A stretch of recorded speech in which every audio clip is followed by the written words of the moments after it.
Esse é o programa CIB na TV, a voz e a imagem do empresário barretense. Esse programa é um especial.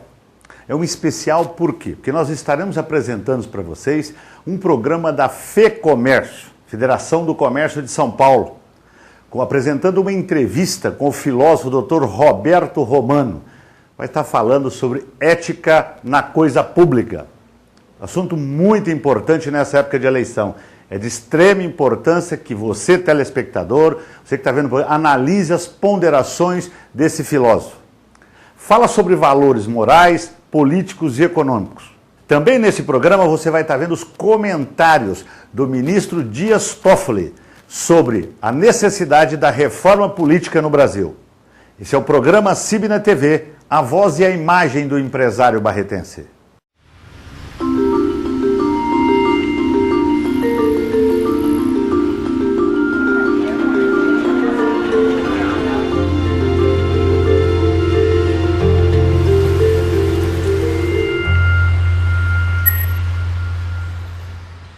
O Brasil é um país de discrepâncias sociais e econômicas.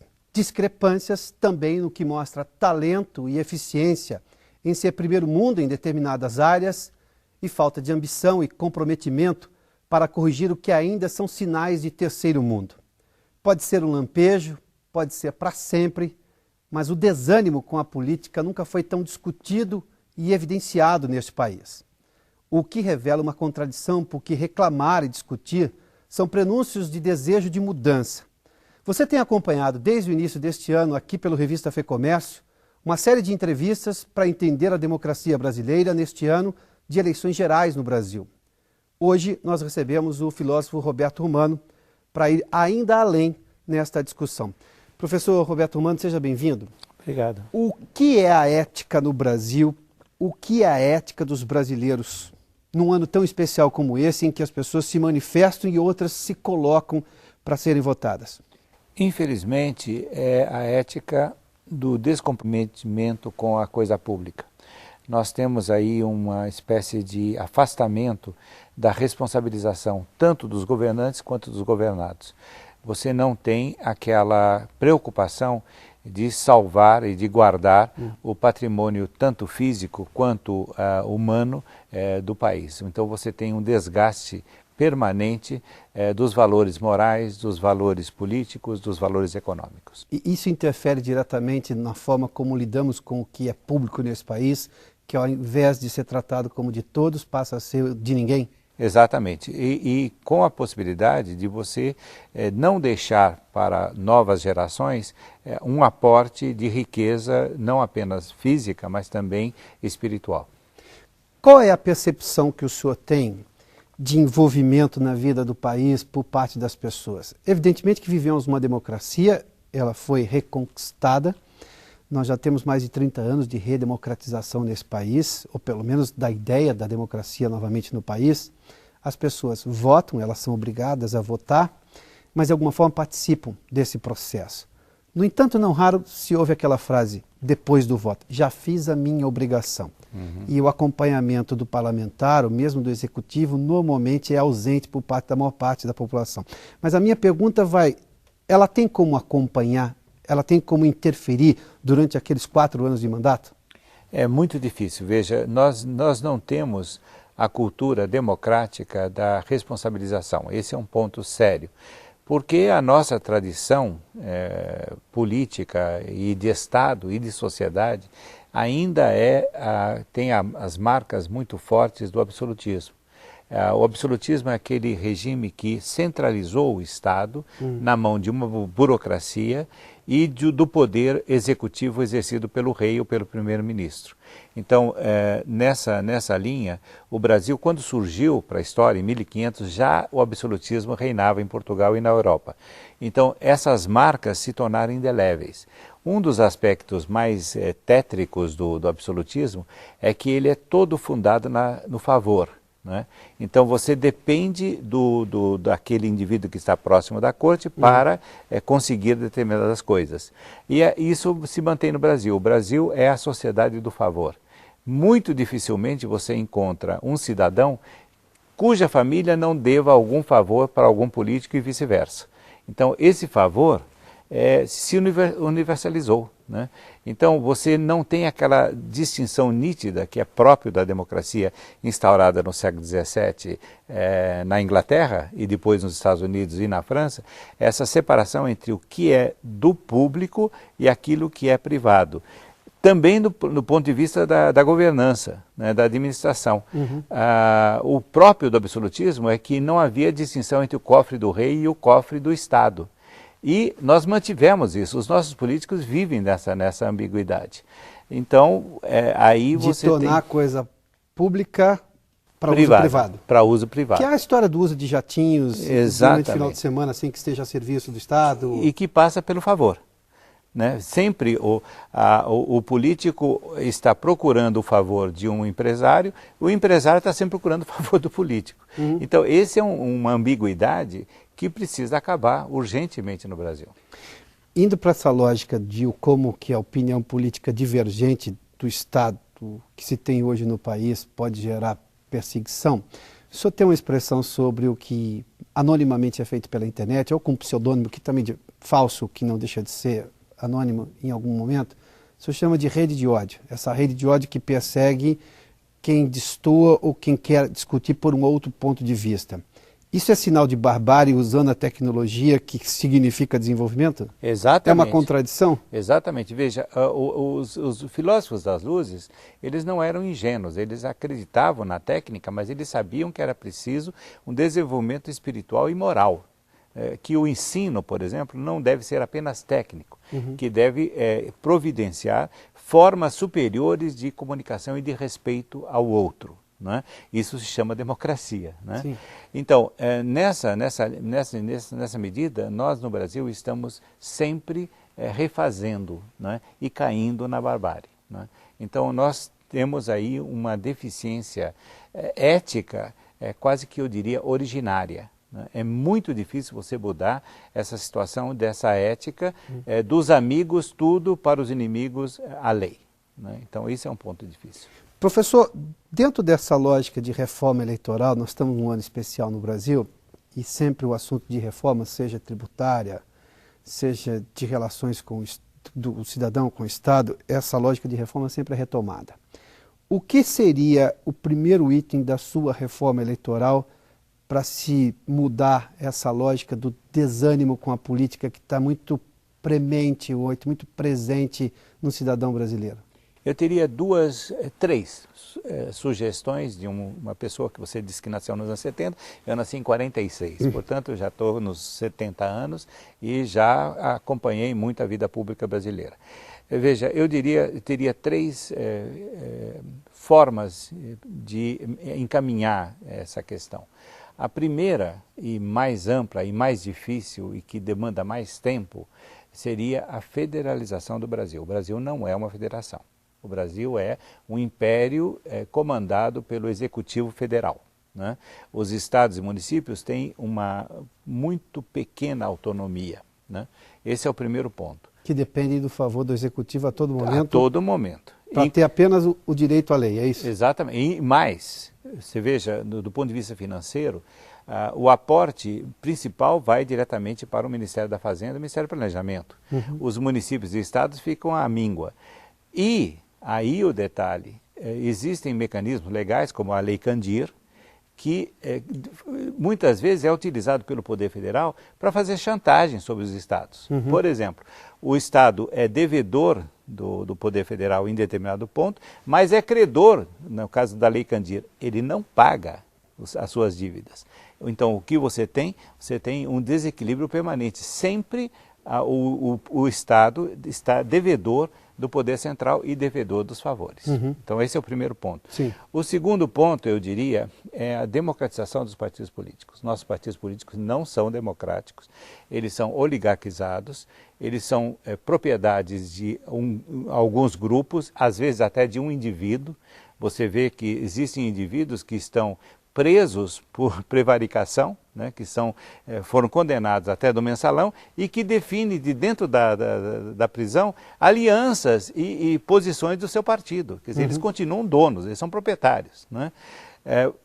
Você não tem uma coisa muito comum Em outros países, como nos Estados Unidos da América, você não tem eleições primárias nesses partidos. Portanto, o eleitor de base, ele não opina. De tal modo que, quando chega na urna, o prato está feito. Ele não interagiu com a direção do partido. É uma segunda escolha, Exato. nunca a primeira. Nunca a primeira.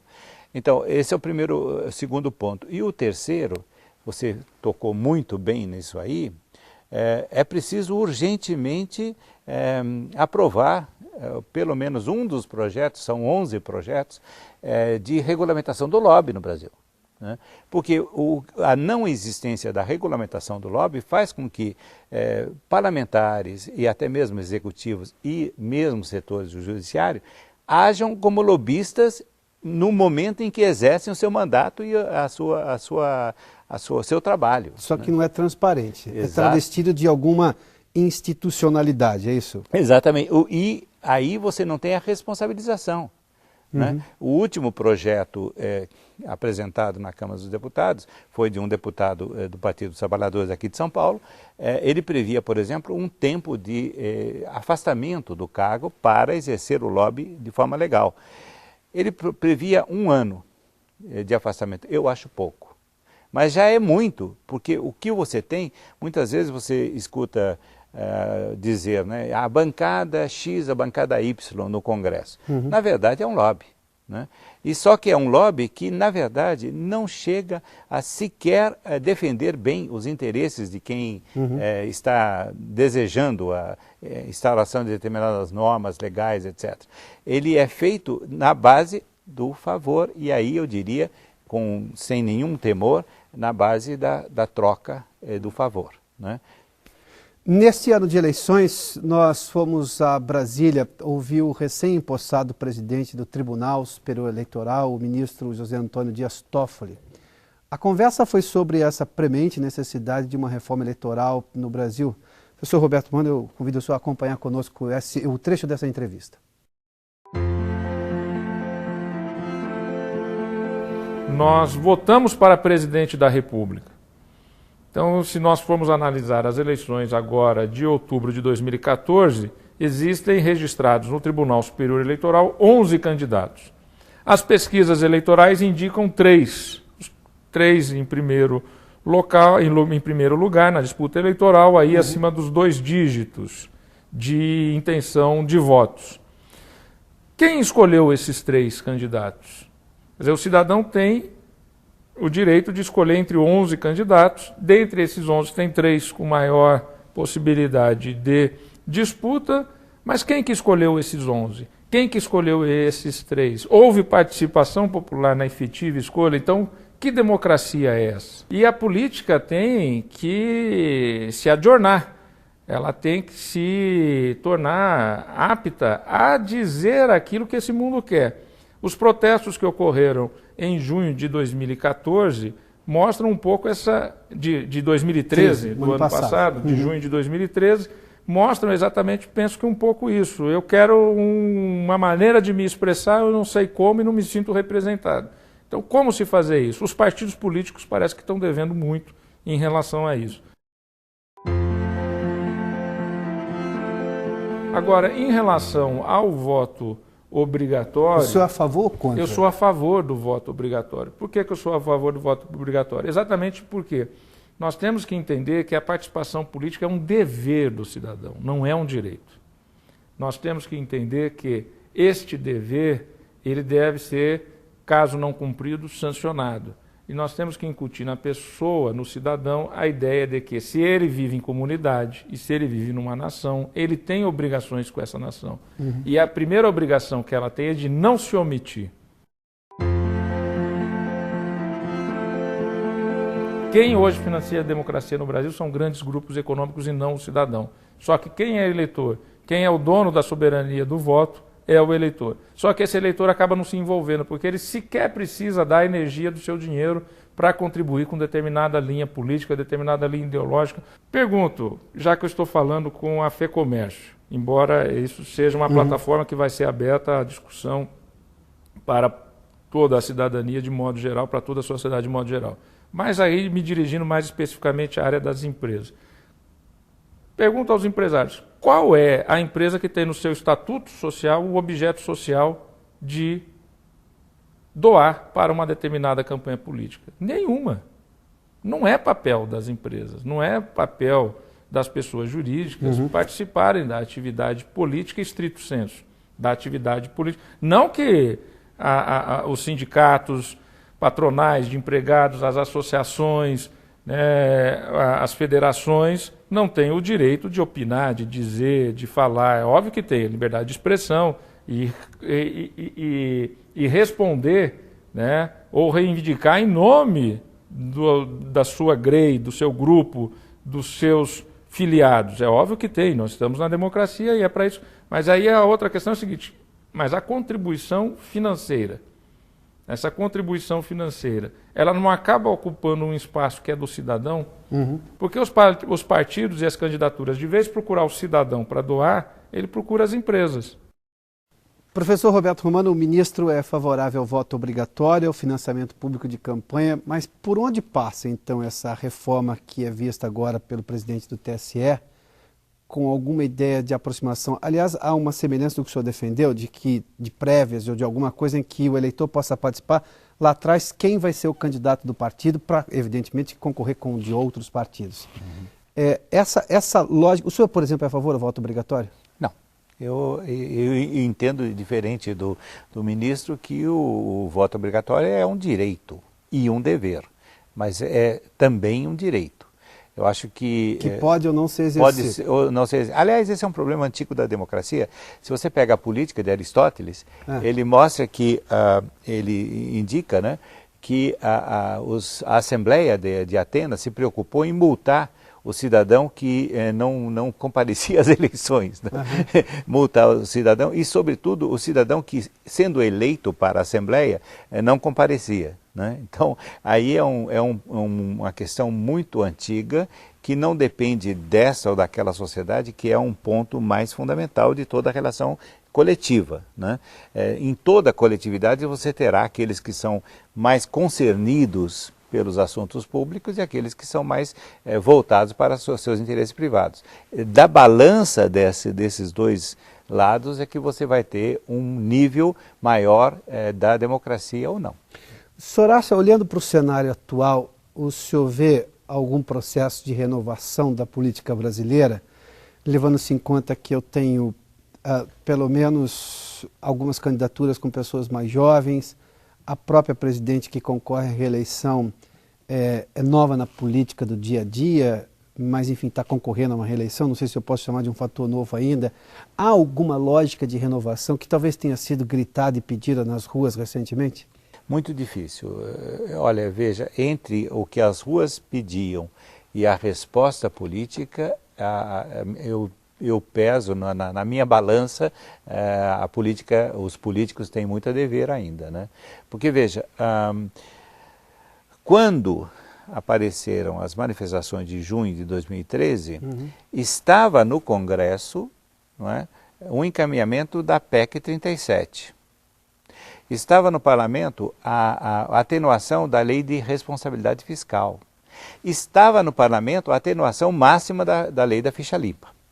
Foi apenas pela pressão, né, daquelas manifestações que eles recuaram um pouco. No caso da PEC 37, eles simplesmente deixaram de lado. Sim. Então, veja, o que me leva a pensar é que, evidentemente, não há uma adequação da política brasileira ao desenvolvimento. Você disse no começo que o Brasil tinha aspectos de primeiro mundo, né? E é verdade. Você teve dos anos 50 até agora, você teve uma urbanização absolutamente fantástica no país. Uma divulgação através da imprensa e através de novas tecnologias também fantástica, né? Mas tudo isso não é aproveitado. Por quê? Porque você tem uma superconcentração das políticas públicas do Poder Executivo Federal, que toma conta dessas políticas públicas ignorando a Justiça e o Parlamento, né? Então, no caso da ciência e tecnologia, você tem ministros que tentaram ampliar a capacidade científica e tecnológica do país. O ex-presidente Luiz Inácio da Silva, quando tomou posse no primeiro governo, garantiu que no final desse primeiro mandato, ele aplicaria 4% do PIB em ciência e tecnologia. O dado de hoje é de 1,7% do PIB em ciência e tecnologia. Então você veja o descompasso. Né? Não apenas do parlamento, porque a Comissão de Ciência e Tecnologia da Câmara dos Deputados e do Senado é quase que uma peça de ficção. Né?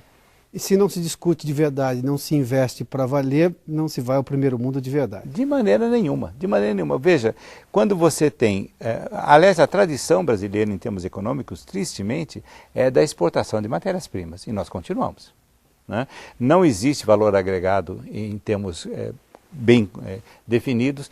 Por exemplo, a FINEP, através do presidente Glauco Arbix, promete uma inversão de bilhões nesse setor de inovação tecnológica e de pesquisa. Né? O problema é que, com toda a boa vontade da FINEP, a fonte está no Ministério da Fazenda, no Ministério do Planejamento. Né? É esse distanciamento que o senhor cita, por exemplo, da realidade brasileira e, evidentemente, do que seria o ideal e da conversa com o Estado brasileiro. E o senhor lá atrás falou que é difícil fazer uma aproximação do cidadão com a política porque ele não consegue escolher quem é que vai ser, se colocar ali para ser votado. Mas quem determina isso são os partidos. E são os mais velhos que estão no partido há muito tempo. É isso que precisa ser rompido, é isso? Exatamente.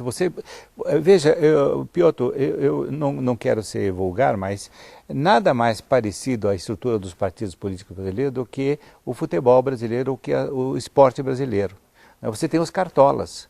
Nós temos os cartolas da política, que, digamos, a idade mínima é de 60 anos para cima. Né? Então, o que faz com que a juventude não frequente esses partidos? Quando eu vejo na televisão reunião da juventude de tal partido, eu começo a dar risada, porque estão todos com cabelo branco já, não são jovens. Né? Então, a juventude, assim como o cidadão, ele é afastado dos partidos e não atraído para o partido. Não vou lhe pedir uma receita de solução para o problema. Não vou cair nessa provocação, mas vou insistir em determinada situação. Isso vai ter que passar pelo Congresso, vai ter que passar por quem hoje usufrui dessa cartolagem da política brasileira. Dá para ter esperança nisso, então? Dá para ter esperança, Piotr, porque apesar de todo o malefício e da situação extremamente odienta da comunicação através da internet no Brasil, ela tem servido para alguns adiantamentos que são importantes. Né? Por exemplo, o caso da lei da ficha limpa. É uma lei que até pode ser arguida de inconstitucionalidade, né? Porque ela pune, né? Não em última instância. Né? Mas ela ajudou muito a afastar uma camada a mais deletéria, eu diria, de políticos. Porque tem uma ideia, pelo menos, moralizante. Exatamente. Então, não é por outro caso, ou por outro motivo, que se pensava em atenuá-la ou simplesmente acabar com ela em junho de 2013. Se você consulta as páginas dos jornais, você vai ver, né, que eles estavam tentando. Então, outras medidas podem vir, né? Podem vir através da movimentação do cidadão de base. Né? O cidadão ele está informado. Esse é um ponto que não acontecia até 1990. Né? Você tem a divulgação imediata através da internet que vai até o interior do Amazonas, até o interior de Goiás, etc. E isso tem como base também essa urbanização. Né? É um fato inédito. Até 1950, eu nasci em 46, até 1950 o Brasil é aquela faixazinha litorânea do Atlântico. Hoje ele é uma outra realidade urbana e está aprendendo a viver em cidade. Né? Esse aprendizado vai demorar muito, mas ele é um elemento que pode trazer esperança de mudanças. Professor Roberto Romano, muito obrigado. Obrigado por nos atender aqui no Revista FEComércio. Nós terminamos por aqui e voltamos até uma próxima oportunidade para discutir um pouco mais sobre a realidade brasileira e a lógica democrática desse país. Até a próxima. Este foi o programa CIB na TV. Foi um programa especial. A CIB viu a necessidade de apresentar essa entrevista de um filósofo. Entrevista apresentada à FEComércio, assunto do momento. Então foi de extrema importância, por isso que apresentamos para vocês. Esse é o programa A CIB na TV. Empresário barretense, é importante que você participe das promoções do comércio de Barretos. As promoções são uma oportunidade de você agradar o seu cliente, fidelizar o seu cliente e ainda oferecer a ele a oportunidade de ganhar diversos prêmios durante o ano todo. As promoções são importantes para a sua empresa. Elas lembram e fixam as datas comemorativas durante o ano inteiro. Podem participar todas as empresas, pequenas, médias e grandes, de todos os bairros da cidade e também de diferentes segmentos. Participe, informe-se na CIB.